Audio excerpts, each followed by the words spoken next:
Hi. Valentine's day ബർത്ത്ഡേക്കൊക്കെ കൊടുക്കാൻ വേണ്ടിയിട്ട് ഒരു കുഞ്ഞു ഗിഫ്റ്റ് ബോക്സ് ഉണ്ടാക്കിയാലോ? അതിനായിട്ട് വേണ്ടത് ഒരു A4 പേപ്പർ അല്ലെങ്കിൽ കളർ പേപ്പർ ഉണ്ടെങ്കിൽ അതായിരിക്കും ബെറ്റർ.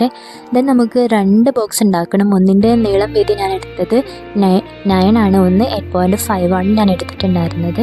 പിന്നെ ഒരു ഗം കൂടെ നമുക്ക് ആവശ്യമുള്ളൂ. അപ്പോൾ അത്രയേ ഉള്ളൂ. നിങ്ങളൊക്കെ വീഡിയോ ഫുള്ളായിട്ട് കണ്ടിട്ട് ഇഷ്ടപ്പെട്ടാൽ ലൈക്ക് ചെയ്യുക, ഷെയർ ചെയ്യുക, സബ്സ്ക്രൈബ് ചെയ്യുക.